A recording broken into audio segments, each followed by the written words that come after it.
go soon, right, Tony? We're doing we're at 5, 5. 6-6, right? Yep, Correct? correct. In Go ahead. Peah. Or 6-7. No, 6-6. 6, 6. Go ahead. Oh, yeah, oh, right. Okay, good. I know. A sheaf which contains two R's and he forgot it is not shikaka. Two sheaves would contain two stars. Rabbi Gamil says to the owner, but the sages say no. To the poor, Rabbi Gamil said, does the greater number of sheaves threaten to weaken the rights of the owner? He said to him, his rights are strengthened. He said to them, if one sheaf containing susah, which was forgotten, is not shikaka, then two sheaves containing two stars should not certainly not be shikaka. They said to him, no. If you said so regarding one sheaf, for it is a heap, you will say so in the case of two sheaves, which are bundles. Standing corn, which contains two saws, and he forgot it, is not chikakah if it does not contain two saws. But if it is fit to yield two saws, even if it is a vetchings, it is regarded as if there were a crop of barley. Standing corn shaves a sheaf and a standing corn. A sheaf does not save either a sheaf or standing corn. Which standing corn shaves a sheaf? Whatever is not chikakah, even one stalk. Okay. Ten. Tes sa'a tavua akura usa'a she'ena akura. So you've got one sa'a. Remember, sa'atayim is the volume that saves it from being shechicha. So you've got Okay. one sa'a that's of standing grain and one sa'a of cut grain. So that between the two of them, you've got two sa'a, and they were next to each other, and he forgot them. So does that make sa'atayim that doesn't become shechicha? V'chein be'ilan. And a similar question when it comes to a tree or a shumba, b'tzalim, or garlic or onions, basically things that are still attached versus things that have been cut. Einan mitztarfim l'sa'atayim. They do not combine their volumes to make the two that exempts it from shichacha. Rather, says the Tanakama, shel ela shel aniyim heim. Those belong to the aniyim. Rabbi Yossi on there, he says, no, I don't agree with this. He says, im bas rishus ha'ani be'emtza. If there is something that belongs to the aniyim in between them, so for example, let's say there was some leket that fell down in between the two of them, then it divides them. Aval.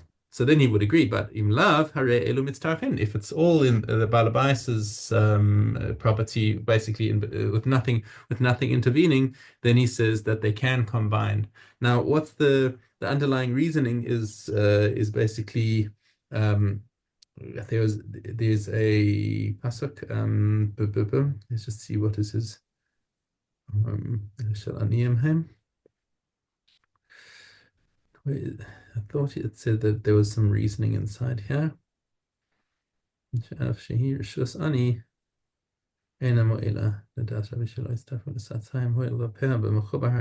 here, it says it follows the true fruits, tree fruits, which are not subject to the law of gleanings and therefore no intervention can occur. Yes, Do that's join correct. together.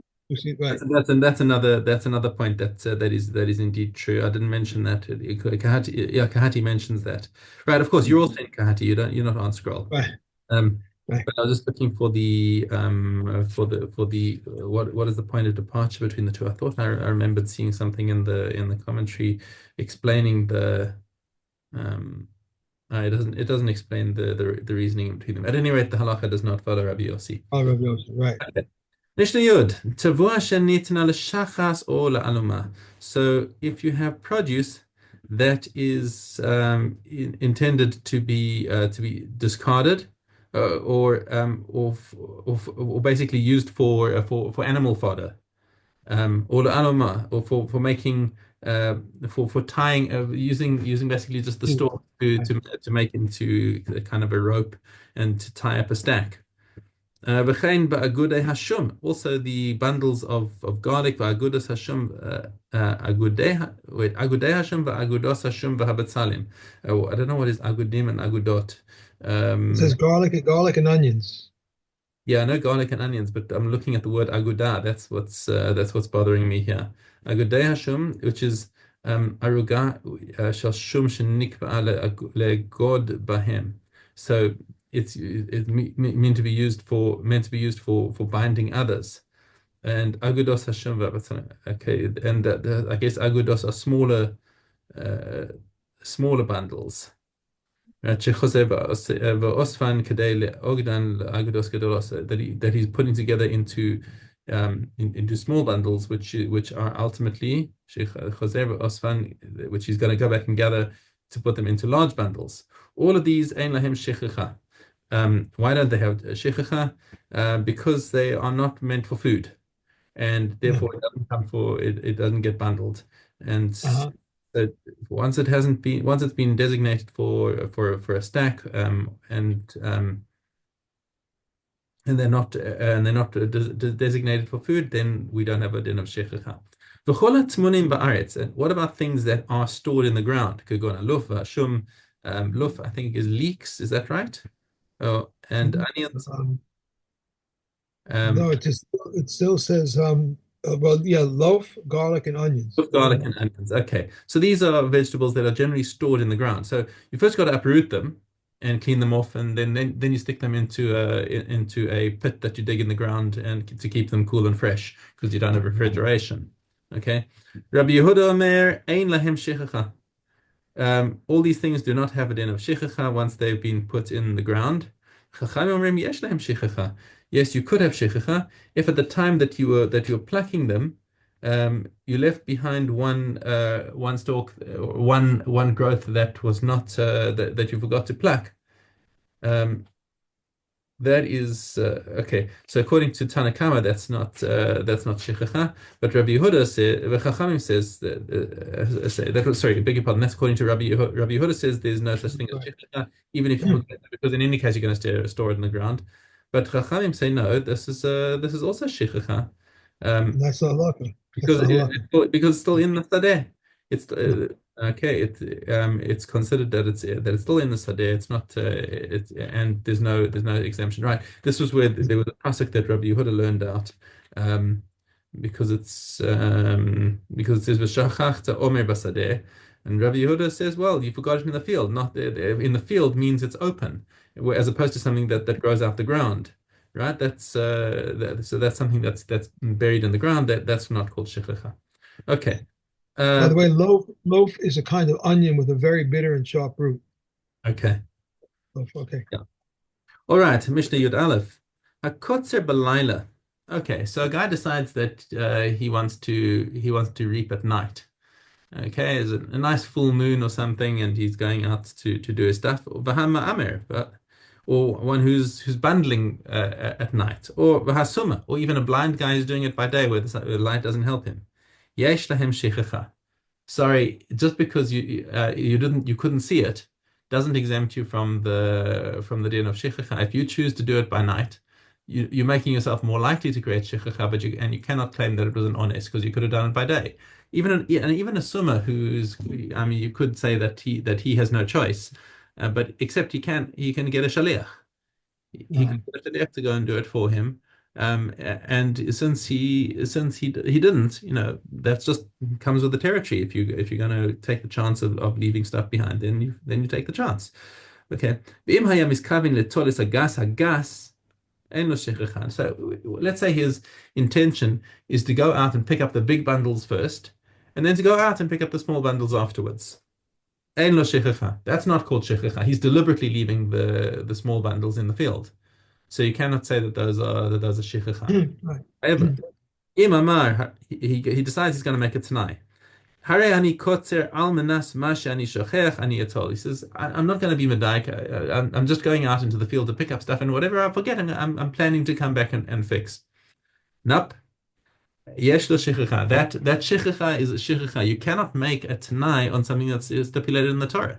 The Torah said if you forgot it, it doesn't belong to you anymore. You cannot make a tanai and say, actually, I'm making a tanai that what I forget, I'm still going to keep. Nope. It's gonna happen. Okay. Okay. All right. That, Daled, Peah do not reap with sickles, nor do they uproot with spades, lest they strike one another. 3 times in the day, in the morning, at midnight, and at mincha time, Rabbi Gamil says they stated this as a minimum. Rabbi Akiva says they stated this as a maximum, and Ben Namar would collect by the rope, and they give Peah from each furrow. If a non-Jew reaps his field and afterwards he converted, he is exempt from lechem, both shikacha and from peah. Rabbi Yehuda obligates him regarding shikacha, for shikacha is only at the time of the imur. Okay. And, Book 10.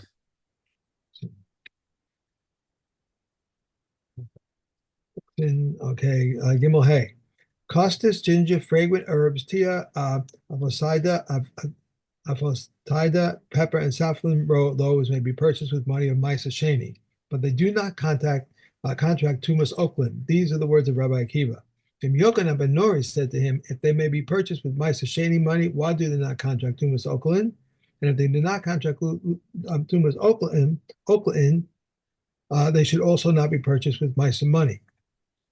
Regarding the undeveloped fruit and unripe fruit, Rabbi Akiva rules them susceptible to becoming tamei with tumas okulin, and Rabbi Yochanan ben Nuri says they are susceptible only when they reach the tithing stage.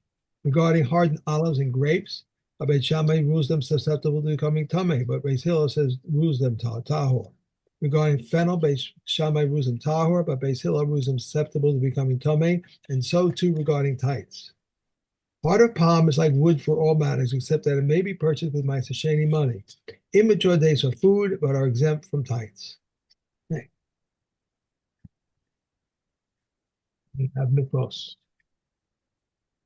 Okay, vav base. If a bucket was full of utensils and one immersed them, they become tahor. But if he did not need to immerse it, then the waters are not considered mingled unless they mingle as much as the size of a water skin tube. If there are three mikvos, one containing 20 saw of rainwater, another also containing 20 saw of rainwater, and the other containing 20 saw of drawn water, and the one of drawn water is at the side, and three persons went down and immersed themselves therein, and the waters became mingled, the mikvahs are tahor, and those immersed themselves therein are tahor. If the one of drawn water was in the middle, and three persons went down and immersed themselves therein, and the waters became mingled, the mikvahs as if they were, as that they were, and those that immersed themselves as they were. If a sponge or a bucket contained 3 lugim of water and fell into a mikvah, it does not disqualify because they all they said was 3 lugim fell in. Okay. Elim.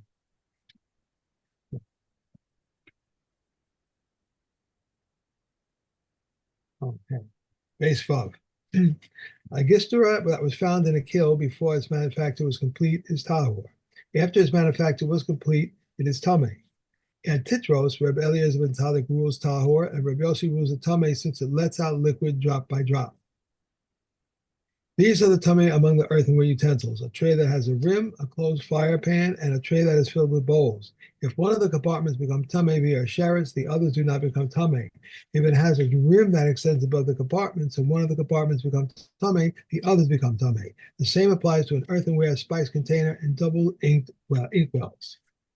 A wooden spice container whose compartment became tamei via liquid, its other compartment does not become tamei. Rabbi Yochanan ben Nuri says we divide its thickness. That which serves the tamei compartment is tamei, and that which serves the tahor compartment is tahor. If it has a rim that extends above the compartments and one of the compartments has become tamei, the other becomes tamei. A torch is tamei, and a lamp holder contracts tuma via airspace. The comb-like projections are a tatzar. Rabbi Eliezer rules a tahor, but the Sages rule it tamei. Okay. Okay. And we have Baba Basra. Okay. Base ket. One must distance of. Yes. I'm sorry? Base test. Mishna. Yes. Yeah. One must distance officers' graves and a tannery 50 cubits from a town. One may establish a tannery only to the east of a town, and Rabbi Akiva says he may establish it in any direction except to the west, and he must the distance of 50 cubits. One must distance a flat pool from vegetables and leeks from onions and mustard plants from bees. Rabbi Yossi permits it in the case of mustard plants. One must distance a tree 25 cubits from a pit, and in the case of a carob or sycamore tree, 50 cubits. Whether from above or from the side, if the pit was there first, he cuts it down and pays compensation. If the tree was there first, he may not cut it down. If it is uncertain which was first, he may not cut it down. Reb Yossi says even if the pit preceded the tree, it may not cut it down because this one digs with his property and that one plants with his property. Yeah. I'm not sure why. I don't understand exactly why there are these halakkas about the tree can only be 50 cubits, and the tannery must be so far away and to the town. And The tannery is because it creates a smell. the smell, right? That's what I figured. Yeah, but the Okay, trees, okay, the trees, the roots go down and invade the neighbor's property okay, all right. So and that's what possibly it. cause damage to walls or whatever. Right. Okay. All right. We have Vav Dalet. 13 tables were in the temple. 8 of marble were in the slaughter area upon which they would rinse the entrails. Regarding sanctified objects, we ascend, but we do not descend. And 1 of gold on the inside of the temple, upon which the pot and bread lay continually. 13 collection chests were in the temple, upon which were inscribed respectively new scullum and old scullum, nest and young pigeons, burnt offerings, wood and frankincense, gold for the utensils. The remaining 6 were used for various donative offerings. New Scullum was for the Scullum of each year, and Old Scullum was for the one who did not pay his half shekel last year and pays it this year. Nest refers to turtle doves, and young pigeon burnt offerings refers to young pigeons, and all are burnt offerings. These are the words of Rabbi Yehuda, but the other sages say nest was used by one required to bring 2 birds, one a sin offering and one a burnt offering, but young pigeon burnt offerings was for burnt offerings only. One who says, I obligate myself to offer wood may not bring less than 2 blocks. If he says frankincense, he may not bring less than a fistful. If he says gold, he may not bring less than a gold dinner. What was done with the funds in the 6 chests, designated for donative offerings? They would buy burnt offerings, the meat for God, and the hides for the Kohanim. This exposition was expounded by Yehuda Kohen Gadol. If it is a guilt offering for he is guilty, a guilt offering to Hashem. This is the general rule. Whatever comes because of sin or because of guilt shall be used to purchase burnt offerings, the meat for God and the hides of Kohanim. Thus the 2 verses are reconciled. If it is a guilt offering for Hashem and a guilt offering for Kohanim, and it also sells the guilt offerings money and the sin offerings money shall not be brought to the temple of Hashem, they shall be for the Kohanim. Okay, Okay, and we're good. done. Well, good. Thank Okay, you very much. I'm thank you glad you're for feeling better. anyway, even though I missed this morning.